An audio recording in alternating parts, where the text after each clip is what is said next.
Hello and welcome back, Worldwide Wolves podcast and YouTube channel. We're back. Got a lot of stuff to talk about today.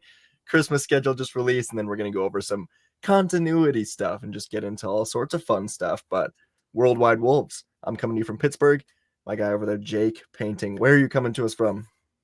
I'm coming to you from Melbourne, Australia. 8 a.m., very cold, but ready to go, ready to talk some continuity. We're in the depths of the off-season now, Yes. so we are finding things to talk about, but I'm excited.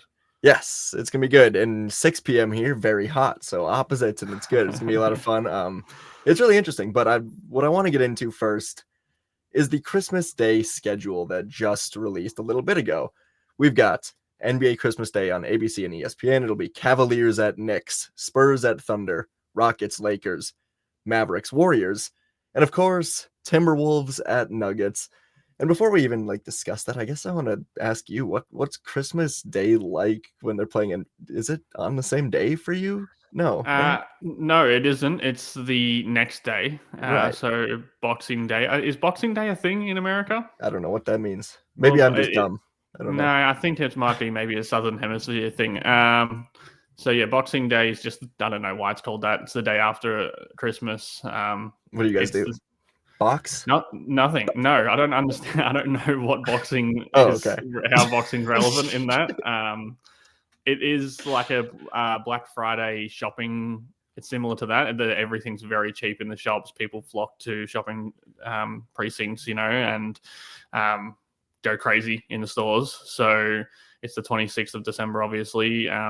Normally you just kind of hungover and just in a food coma from the day before. So yeah, it's good because I don't have to try and balance seeing my family for Christmas and watching hoops, because I get to do it the next day when nobody wants to do anything the day after Christmas. So it's a good day. And yeah, Wolves Nuggets is always fun for us as Wolves fans, especially because we seem to beat them every time. So I am excited for that. And it looks like a good slate as well. I normally there's a game in there that kind of, there's a bad team because they're a big team, but it seems like they're all pretty good games from start to finish. So I will be cemented to the couch and watching those games.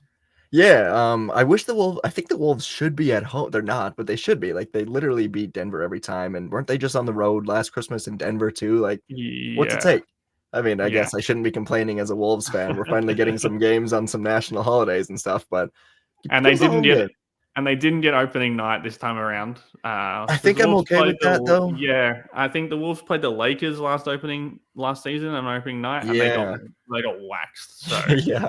I'm good with just starting the season with an appetizer of other teams, and then just then you get into the Wolves action. I'm just not a huge fan of prime time or holiday games for my teams in general. Mm-hmm. Thanksgiving football over here, I don't know. I think I'd just rather watch my teams when it's not that big of an event. Maybe that's really weird, but yeah, I'd just rather watch other teams on those days when it's a bad take or something. But yeah, I think the Wolves are always it feels like they're always bad in prime time. Playoffs, playoffs is different. Yeah. I don't want to watch the playoffs. Not my team. I feel like those primetime games, they always kind of play terribly. So I'm happy to just be shoved away in the dark corners of the league. Plus, when it's on, not primetime games or whatever, national broadcast, you get the bad broadcast teams that just annoy the hell out of me for the most part. I like Grady and Jim Pete, but I mean, I don't actually know how much we're getting Grady this year in general, but well, it does seem like Alan Horton might be the kind of ringer, the backup. Is that true? I did not see that. Well, I saw that he interviewed, I think, for the role. Obviously, what does that interview go like? Yeah, I mean, you guys know his work. Yeah, probably just show 18 years of Alan Horton, who is awesome. I listen to the radio a lot if I'm working. Obviously, my time zone's different here, so if I'm at work during the game, I'll listen to Wolves radio, and he is insanely good at his job. So if he is the guy next to Jim Pete when Grady's not there, I'll be very happy. Yeah, they've been a great duo even in the playoffs when Jim Pete's been on the radio. So I'm down for that. But Christmas Day, that's fun. Wolves aren't on opening day. That's fine. Yeah, I guess we can get into some continuity stuff, the more broad topic for today's episode, if that sounds good to you. Yeah, well, I just thought I'd bring it up with you because I feel like it's the buzzword for this off season is they didn't do a whole lot. Continuity is what they're going for, and we've seen continuity work in the past. We've also seen kind of teams that aren't the Wolves suffer from not keeping up with the teams around them. So I mean, I'm intrigued to see how this works, and specifically what we want to talk about today is some things that actually we want to see improve, or some things that we're not as bullish on come through with the continuity. So I guess that kind of is where we start. Is how do you think this differs to that season? Because obviously the last season that they went into a season with continuity, they won 56 games, got to the Western Conference Finals. So how do you see that kind of working this season? Do you see it similar, different? What's your opinion there? Yeah, so there's a big difference to me with this team opposed to like the second year Gobert team. Whereas Mm-hmm. the first year when Gobert came in was a huge experiment because of the backcourt with Gobert and Towns. It was kind of just like, was this Twin Towers thing going to work? It was a really, really rough first season, but that second season was, I mean, pretty magical, like Western Conference and everything. So yeah, that was a lot of fun. But this year, it is different to me because I don't know, it didn't seem like there was a glaring, is this going to work type thing going into last season. All the pieces seemed to, at least, you could see how they would fit. Whereas with Towns and Gobert, it was just so much like, is there any world in which this would work? And then it really did click. So this one, and we are going to get into the front courts of Jaden, Gobert, and Randall, and just go over what we think is going to happen there. But I guess the main thing to me is just, we know who all of these guys are. We know kind of their fits, and it's just, can they grow together? And they're all at least in their primes, if not past their primes. So for the most part, obviously there's young guys like Rob and TJ, but yeah, it's an interesting predicament because for a lot of guys, it's this year. Like, this is the year they've got to kind of go. Gobert, Conley, they're running low on time. So very intrigued to see what it looks like in a team that should be ready to win, but I don't have as much faith in maybe as a couple of years ago, if that makes sense.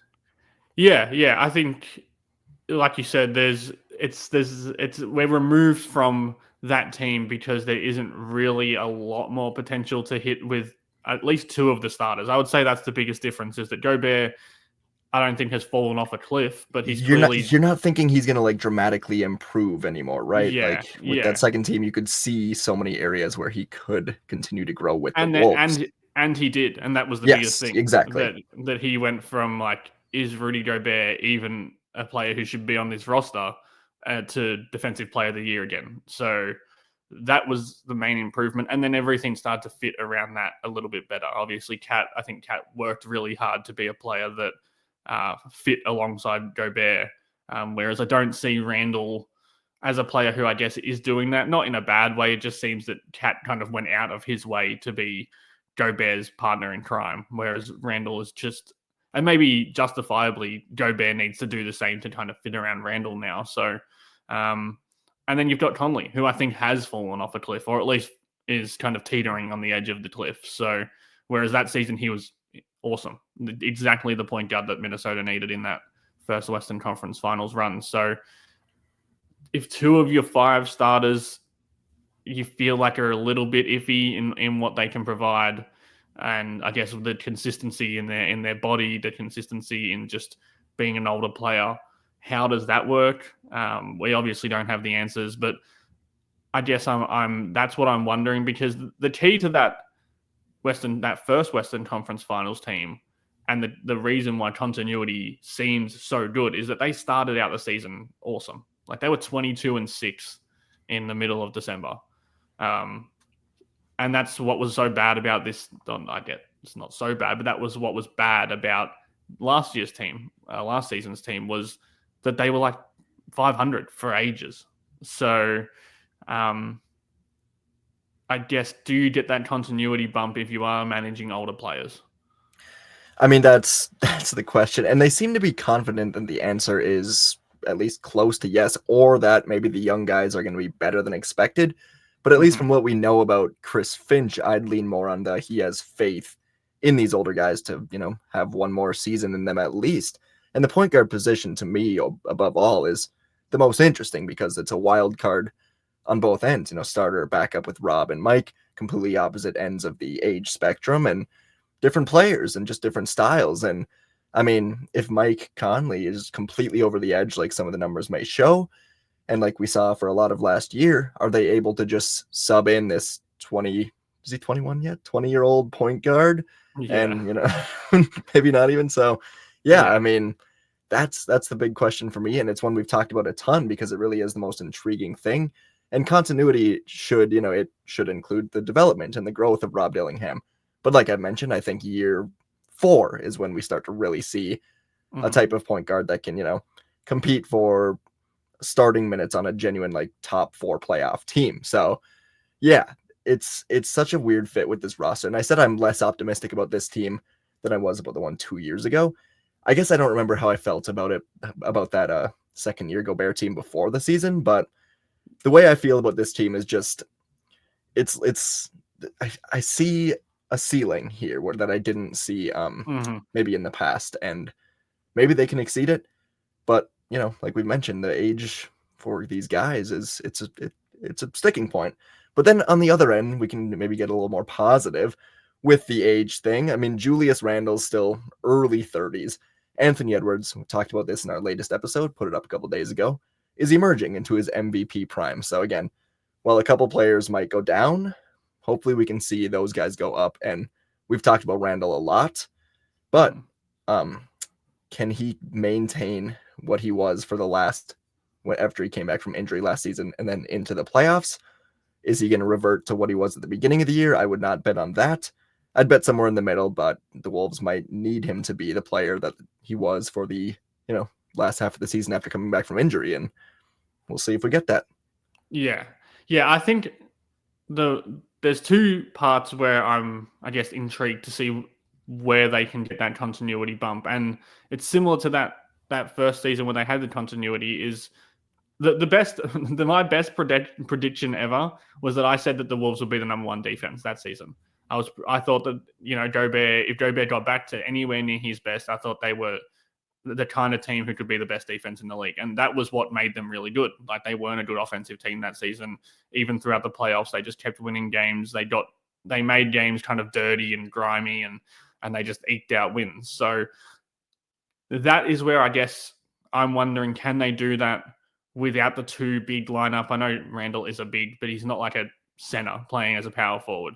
And I think that and the front court fit with Jaden, Gobert, and Randall, they're the 2 things that I'm kind of iffy about, because like Randall was in the 5 worst defensive lineups for Minnesota this season and not in the 5 best defensive lineups. Sorry, he was in one of the 5 best. I Still think not it's that great. Yeah. Yeah, I think when he was off the floor, they would do it. They were just much better defensively. And that kind of flies in the face of them being a defensive identity kind of team. So, and I don't think it's all Randall, but it's hard to build a really good defense with Randall in there, because he doesn't block shots. He doesn't create defensive playmaking by getting into passing lanes. He's not a one-on-one guy. He's good at stopping big guys. And I think that is his strength, is that bigger bodies who are kind of trying to bully people in the post. I think Randall is pretty good at that. But that's just not something that's not a team defense kind of thing that allows you to be a good 5-man defense, is having that one skill. And he's not going to fly around. He's not going to get up in pick and roll coverage and pressure ball handlers. So I'm a little bit skeptical of whether they can ever hit that same defensive ceiling. And then, so in my head, I'm like, they need to hit a better offensive ceiling. And then I'm skeptical if the Jaden, Gobert, and Randall front court can work, just because there is 1 non-shooter, 2 guys who are inconsistent shooters, 3 guys who players don't defend, who teams would be happy to let shoot. So, it's a strange one, because again, there's, if we go back to those lineups, there's only 1 lineup in Minnesota's best 5 lineups that have all 3 of those guys on the court, offensive lineups, that is. So it's a weird fit with Randall, and it's not just Randall, it's with Gobert, with Jaden. So I want to see them kind of do different things. I think Jaden should have the ball more.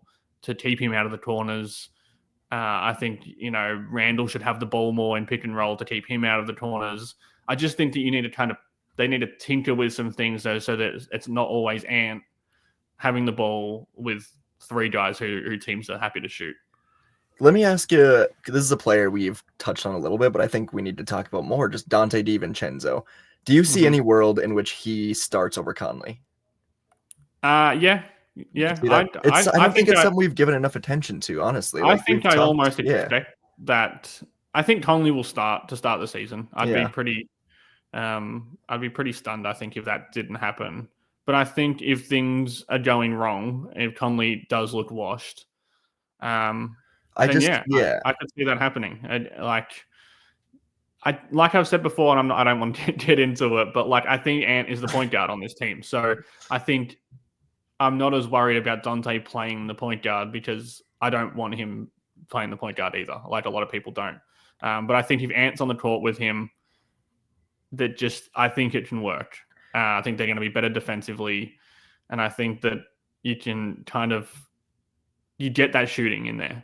And Conley can shoot too, so it's almost like, is it really absolving them from that but not he doesn't have the gravity that Donte has. Like, if Dante's on, and I hope we see it a lot more this season, I believe he can be a piece that, he fits with Ant next to him, but he opens up more for the front court overall. If he's drawing that gravity, he can get more looks for Jaden, potentially Julius. Like, I think if Dante's in this starting lineup, and I got this actually just from a YouTube comment that just said the Wolves should have 2 sniper type guys so that it opens up more for them. Shout out to John DK Straw on our YouTube comments. But I think that's a good idea to just open up more for that front court, because I don't know, like, how much more can you unlock just with those 3 meshing together more? You know? Yeah. Well, I think in theory, Donte and Ant should really work together. But we saw flashes, and I don't think it didn't work last season. I just think that they never really found a rhythm with it, because Donte never really found a rhythm himself. Like, he was kind of awful to start the season. He was really good in that middle before his injury, and straight after his injury, he was really good, and then obviously fell off again in the playoffs. So I think one of Finch's goals for this season will be to get those 2 guys playing more together, playing off each other. I can imagine Donte standing 1 pass away from Ant a lot and kind of helping him break that double. And I still think you need guys who can drive the ball better than Donte can, but it's not like Mike's doing that either, Yeah, you can't just magically make that player appear. So I do think Donte, and I think you did a better defender in Donte, maybe a bit more chaotic than Mike and a bit less consistent, but a higher defensive upside. And most importantly, the team plays fast when Dante's on the court. I think Ant plays faster when Dante's on the court. I think Julius plays way faster when he's playing alongside DiVincenzo. And that's kind of the thing that I think has bothered me the most about Mike, is that he plays super slow. And this team needs their point guard to start playing faster. And that's not really Mike's fault. He's old, man. Like expecting him to sprint up and down the court and play that defense. He does chase a lot on defense, and he runs the show as much as he's allowed to. So it's not like he's, I think, on purpose being slow, but I think he feels like this team needs some calm. And when they get calm, it is coming in the form of slowness. So I think if you want to play fast, you also have to expect that this team's going to turn the ball over a bit more. And they already turn the ball over a lot. So it's a bit of push and pull there. Yeah, and I like the idea of getting Ant especially out running faster. When Mike plays calm, I think it can definitely calm down Ant and help get him in a rhythm. But you can also, we've seen it sometimes, he gets off ball and just kind of, gets into a lazier rhythm at times. So I don't know, game 41 against the Washington Wizards or something. I'd love to have Donte running around, and all of a sudden in the fourth quarter, you're up 15 instead of down by 3. And we're all like, what the hell's going on? So just, a little bit more energy, a little more pace, a little bit of an edge. I think, I don't have the numbers for that, but Donte, I think, brings that edge a little bit more than 38-year-old Mike Conley. So, I'm down to see more of that. I just, I think he's a really underrated aspect of all of this. We were calling him the prize of the cat trade for a while, which maybe that's actually on Baron J. But man, I mean Donte, like I just feel like he's gone underappreciated one off season after being Yeah. labeled as the guy in that trade, despite maybe now him being looked at as like the third apple or third guy in that third apple. Has anyone ever used that phrase, or did I just No, make I that up? don't think I don't think there's I don't know anything to where do that with came from. Anyway, whatever. that. Anyways, third But guy. that's Yeah. to stick with the continuity point, that is kind of what we're talking about, is that you hope that Dante is one of those guys, and Julius as well, that one season can mean a lot. One off season with the guys, just less chaoticness or chaos in their life leading up to the season. They know where they're going to be. They're set now. You hope that Dante can come in and obviously shoot better from the jump, but also just kind of play better within the system. I think that Dante sometimes last season was a little bit outside of the system, especially when he had the ball. It just seemed like he was often making things up as he went along. So, and maybe that's just him as a player. I don't know for sure, but it does feel like there can only be benefits from those guys having one more season. I'm just not sure how much does that benefit extend. Yeah, that's fair. And I guess maybe just on, continuity around Dante, the other guy in the bench, Nas Reed, maybe those two get more minutes together. Mm-hmm. I mean, again, both of them, 7 starters instead of 8 starters now that Nikhil's gone. But, they're both Yeah. able or talented enough to be starters. Nas Reed will not be unless there's an injury. Dante could be, but together, those guys on the bench, maybe, more there, Nas and Mm-hmm. Dante. It's a very high scoring duo, very chaotic duo. Defense might just be run around and hope everything goes better than it has in the past. But yeah, I think Nas Reed's an interesting aspect of this because he at least knows more of his role. I think this year, whereas last season it might have been he's auditioning almost for a starting spot because we didn't know if Julius was going to be back. The consensus, honestly, maybe even within the team, I don't know, might have been that Julius is here for a year and we'll see what happens. And Nas was playing even for his own contract, but now that he has signed that extension, Julius has signed that extension. I think Nas being a sixth man, even though he was last year, I just think now that it's more solidified with Julius, that should help as well. Whereas, he was kind of up and down with Nas last year as his role fluctuated. So Yeah. hopefully that helps some. Yeah, I think so as well. And I love the Dante Nas bench lineup. I think that we forget because the bench was so bad in the playoffs, man. Like it was kind of weird that they seemed to almost carry the Wolves throughout the regular season. Like the game didn't really start until the bench guys came in and gave them that burst of energy. And then in the playoffs, that was meant to be their X factor thing, that they had this bench, and it just wasn't. They were anytime any bench guy was in, the team was not good, and anytime the full starting lineup was in, the team was really good. Even in the OKC series, their numbers were really, really good with the starters. But Dante, Nikhil, Nas, one of those guys were on the court, and things just fell off. So I mean, it's the shooting variance, man. It's it just is, yeah, the yeah. game. They got hit with it at the worst time, and I know that it's not just luck that these guys Right. didn't make shots, because it is big moments and you have to make big shots. But yeah, It's it just was. weird that Dante on the Knicks was the greatest shooter the playoffs have ever seen, and then you roll Yeah, in here and and bang. that's the thing, is it can't, with Dante, you can't really accuse him of not being able to step up in the moment, because we've seen him step up in huge moments for other teams, and for Villanova as well. In college, Yeah. he was a huge shot maker in the tournament. So they did get hit with that bad luck at the worst time. So I mean, Dante and Nas last season were plus 7.5 net rating when Ant was off the floor. So in those moments where it feels a little bit iffy because you don't have Ant out there as a safety blanket, when those two guys were out there, they waxed teams. When they were out there with Ant, they was plus 7.1 for the season. Really high offensive rating. 111 defensive rating is really good as well. So like those guys fit with the best player on this team. And I still think that is something that maybe the front office is not ignoring, but is putting on the back burner a little bit in the name of continuity, in the name of getting these players around him to get Ant to the playoffs. And I think that was a good a good tactic, especially early in Ant's career, was get him Gobert, give him Cat, give him Randall, give him these players that their floor is still playoffs, and then let Ant kind of get that experience. But this isn't a team that fits around him, right? Yeah, now that Ant's like, he's not 18 anymore. I think Ant is that player now who gets you to the Exactly. playoffs. His So floor is the playoffs now. yeah, Hopefully. so I do think that maybe we're in the last season of not like building this team around Ant's strengths and specifically giving him more spacing offensively. Gobert still fits around him defensively because he cleans up a lot of his mistakes, and Gobert does screen.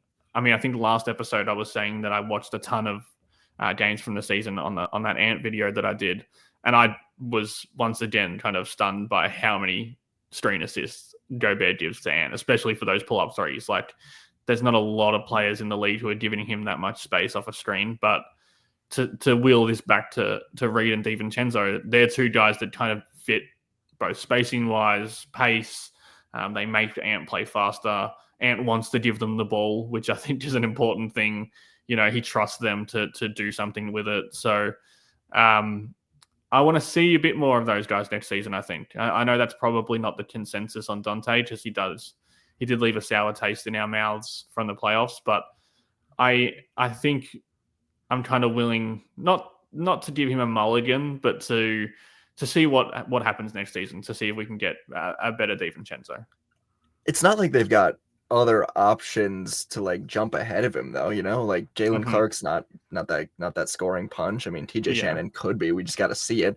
Rob's got to play his own role, so and they need shooting. They still need shooting. Yeah, exactly. So I mean, Donte gets a mulligan to me because we need him. They don't have anyone else for that role. So I guess last thing I'll throw at you here, and we'll probably get out of here, but one place where there's not continuity is that 8th, 7th spot where Nickeil Alexander-Walker was.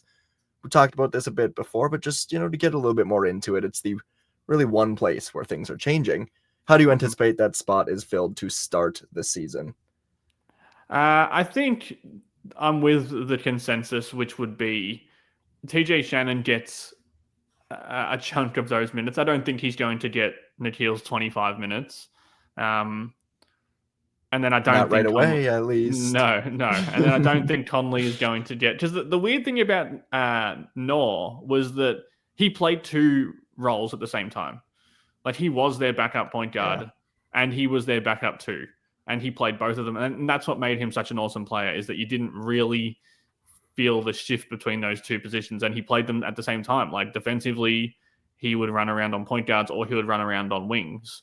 Offensively, he obviously spent a lot of time off the ball, but he was the quote unquote backup point guard as well. So I don't think you can fill, like, Rob Dillingham isn't going to fill both of those roles. TJ Shannon isn't going to fill both of those roles. Even Clark, who is probably the most similar defensively, can't fill the same role offensively. So I do think the answer right away is probably TJ Shannon gets a chunk of those minutes.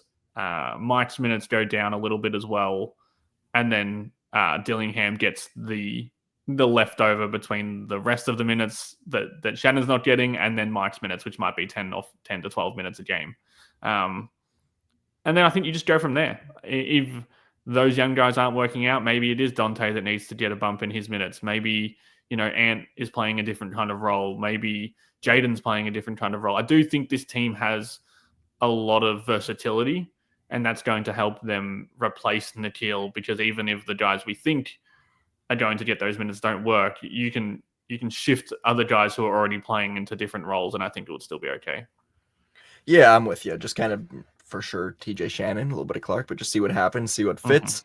And as the season progresses, there'll be injuries, there'll be more minutes to open up. So intrigued to see what it looks like there. Maybe next week or a couple of weeks we build another 8 to 10 man rotation, because that was a fun one. But now that we've got more information on everything, we might. And it's funny how things change in your head, even though we haven't actually seen any real evidence that. Part of me is like, I know more of what it's going to look like, but once once we start plugging in the numbers, I'm going to be at 4 minutes for Clark or something. Just be like, but we'll see. That's a topic for another time. It should be a lot of fun, but. I'm going to give you one thing here. I'm going to ask you because I was playing with some lineups and stuff while I was talking about those numbers. Okay. What do you think the best Timberwolves lineup was last season? And they need to have played 100 minutes together, which is a fairly big amount, for a 5-man lineup. And I'll give you one hint because it'll make it easier. Anthony Edwards isn't in this lineup. Okay, that was my first question. Interesting. Yeah. Okay. They had a 23.7 net rating. They played 112 minutes together. All right.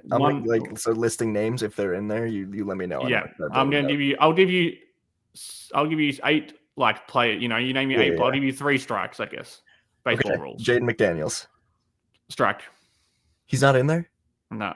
Him or Ant aren't in there. No. Really? Okay. I mean, I'm scared to guess now, but Rudy?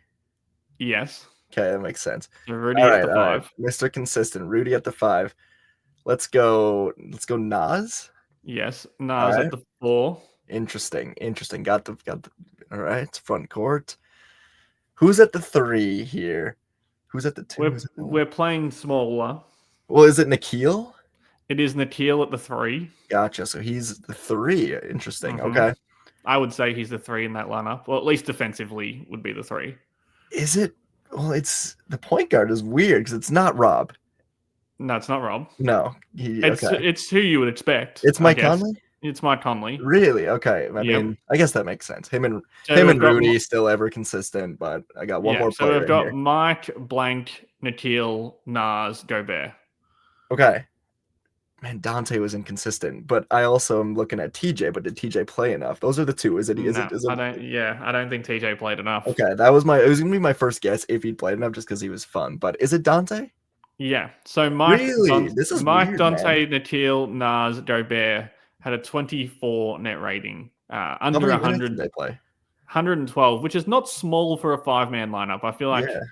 5-man lineups. Especially that one. I wouldn't have guessed I guess that checks out, but yeah. The most for the season was obviously around 700 with the starters, but then the next highest was 207 with the next lineup. So, and it's not Ant, Jaden, Nas, Conley, Gobert was the second best. So just the starters with Nas instead of Randall. And that was 22 really? As well. Yeah, I feel like I'm when I get into the numbers, it doesn't look good. Though. It's a fun game. I feel like we should do a little numbers corner at the end of every episode. Yeah, I like that. And it is weird because you have all the lineups in front of you right now. I have all of the lineups. What's the best 4-man? The 4-man is give me a second. The best 4-man is Donte, Nikhil, Nas, Ant. They shouldn't have let this Nikhil guy go, it seems. Yeah. His head is featured in a lot of these little pictures. What's the 3? I'm gonna guess it's Nikhil. McDaniels, Conley, Gobert. Okay, Conley and Rudy. I mean, as much as we rip on these guys, they're still really good, I guess. And that is a thing that you notice with Conley is that even in the minutes where his numbers weren't very good, the team was better. So. 2-man. If it's Conley and Rudy, dude, I swear. It is. Oh no, yeah, it is. God Conley and Rudy. Plus 8.4, and then Nikhil and Nas. Dude, what the hell? Anthony Edwards, step up your game. Yeah. So Ant is in a lot of these, obviously, but just not the top one. Makes sense. But yeah, and also Nas is the other one that I think you notice a lot is that. The team was better when Nas was on the court. That's just not hearing much Julius. Have you forgotten to mention my guy Julius? No. Well, the best offensive lineup they had, 5-man lineup, was Ant, Nikhil, Donte, Reed, Randall. So that small lineup with no point guard and no Conley and no Gobert had 130 offensive rating in 180 minutes. So that's a big sample size. I mean, they were bad defensively, but they were also a plus 12 because they were so good offensively. Okay. That's pretty interesting. Every good offensive lineup has Nas in it. That's just how it is.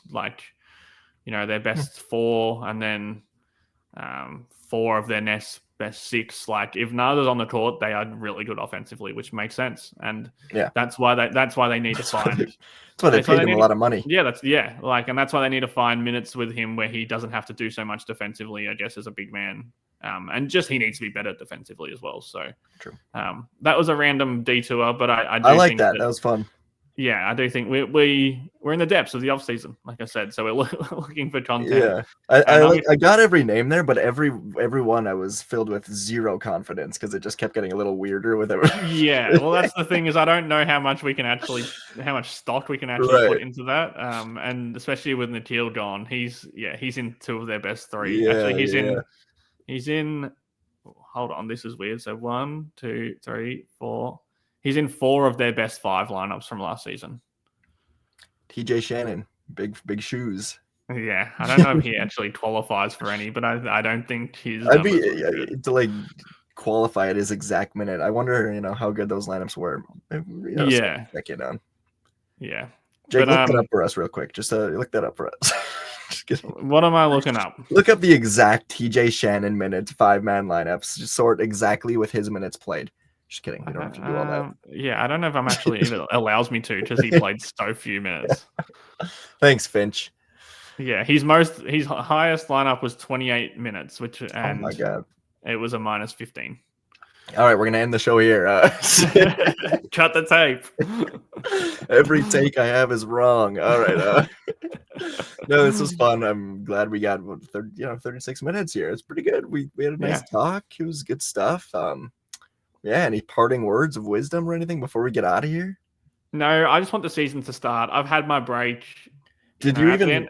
I'm sorry to completely interrupt immediately, but the preseason schedule came out. Did you look at that at all? I didn't. I didn't because I'm just excited. I'll watch it either way, so it doesn't really matter who they play. But at the end of the season, I'm pretty. I do a lot of work throughout the season, so I'm pretty tired of just doing work. So I take a little bit off, but I'm fully back in the mode of just annoyed that there's no basketball on every game. You take 2 weeks off. It's like, this is great. And then 2 weeks go by and you're like, well, shit, now there's no basketball on ever. Yeah, now I'm bored. Right. So, ready for it to come back. How long have we got? 2 months?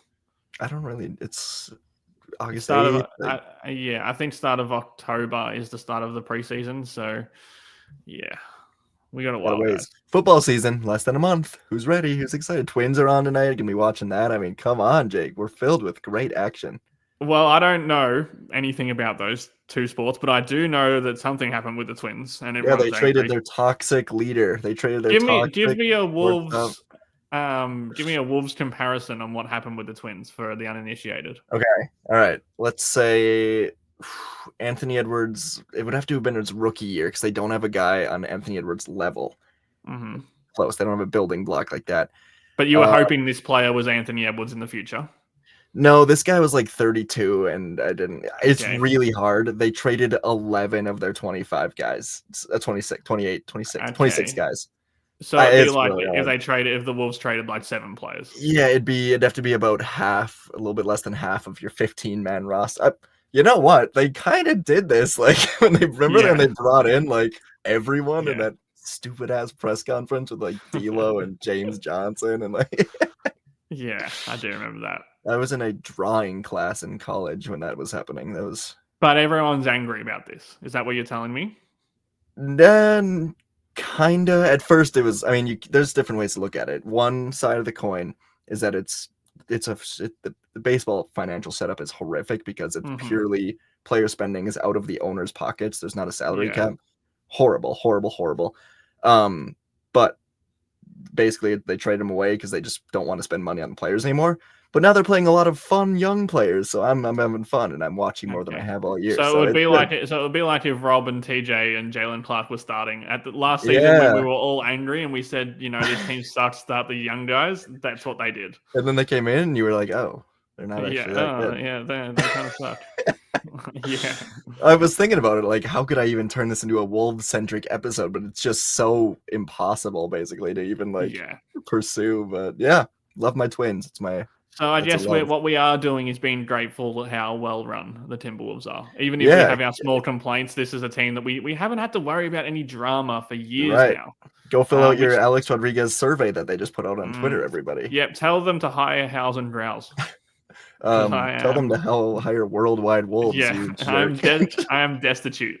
Help a brother Yes, out. exactly. Everyone go into their comments and say Jake is great. All right. We're gonna go. I don't even know where we are anymore, but we're gonna get out of here. It's been fun. Yeah, be back next week with another topic. Let us know in the comments what you guys want to hear about. I know Yeah, it's and only so many things. yeah, we'll come up with something, but it is good to have some input on what people do want to hear. Yeah, exactly. So, all right. Thanks, everybody, and see you next weekend.